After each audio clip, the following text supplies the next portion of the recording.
Hello everyone, this is Shilpa Sharma, lecturer, Human Resource Department, Simaj Group of Institutions, Patna. In this video, I will talk about a component of salary which is found in all organizations. This is allowance. What is allowance part of the salary and what is the purpose of putting that part as a component of salary? Let us first understand what is allowance. The component of salary which is allowed in an organization for a specific purpose is known as allowance. Now, this allowance is that component which is monetary part, which is again a characteristic feature, and a variable part. Variable means that it varies from organization to organization, not just in terms of giving it to employees, but in terms of its utility in that particular organization as well. When I'll give you an example, you would understand various kinds of allowances, and also understanding allowance is simpler than the other components of salary, because the moment you take its names, you would understand what is the purpose of this allowance in the salary. For example, let us start with the most common form of allowance,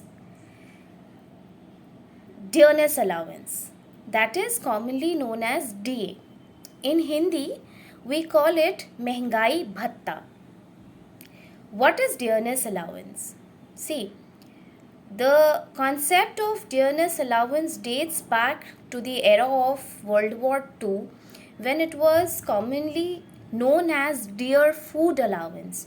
Gradually, it changed its name and shape and form, and now it is known as dearness allowance, which is महंगाई भत्ता. क्योंकि महंगाई बाहर कम नहीं होती है practically, so dearness भी कम नहीं होता है.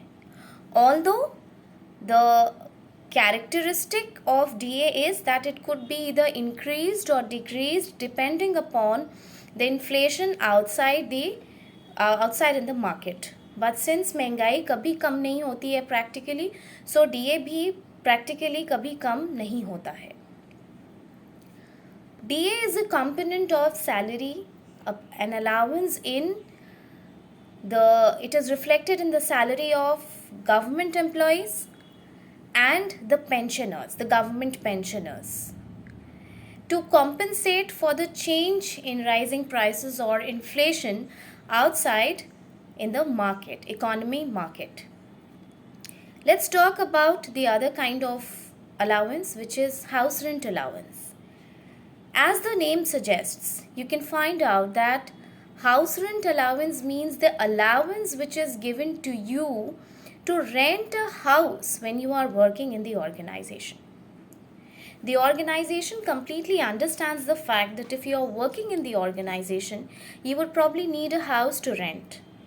And one feature about house rent allowance is that since, say for example, take the example of a city, Patna, and take example of a city, Bangalore. Now the cost of renting a 2 BHK flat in Patna is not going to be the same as the cost in Bangalore. It will be much more in Bangalore. So going by that, generally speaking, I reiterate the word generally, the organizations, they divide the cities in XYZ cities or tier 1, tier 2, tier 3 cities according to population, and then they put a figure for house rent allowance for people living in this city, X city, Y city or Z city, since the cost is different, and to compensate for the employees working in different cities. The third allowance that I am going to discuss is transport allowance. Evidently, when you're working in an organization, you need money to compensate for your transport fares from your home to your office and also from your office back to your home. So this transport allowance is given to compensate for your everyday's coming and going to and from office. The transport allowance is also known as conveyance allowance. There are various kinds of allowance. For example, travel allowance, then there are some allowances which are given under the heading of miscellaneous allowance, stationery allowance, books, periodicals and magazine allowance, which are commonly found in organizations that deal with media, newspapers, banks, etc. Then there are uniform allowance, there are meal allowance, there are food allowance, there are entertainment allowance. There are various kinds of allowances which are there for a purpose in the organization. But I'm going to tell you about some really important and some really interesting allowances that you might not have heard of because it is not so common. Say, for example, stress allowance. Have you seen this Airports Authority of India logo outside the airport? Because it is this organization which is a mini Ratan organization under Government of India, which takes care of the management of all the airports in India. So the people who are working in the ATC, Air Traffic Control Wing of Airports Authority of India, they are paid stress allowance because their nature of job requires stress and probably the organization compensates for it. Likewise, to the Indian bureaucrats who are stationed outside India, as per the international policy, they are given foreign allowance, they are given some danger allowance, and likewise there are many other allowances in the organizations which differ from organization to organization. But the primary purpose of allowances remains same in the organizations, that they are there to fulfill certain needs of the employees, and that is why they form a component of the salary.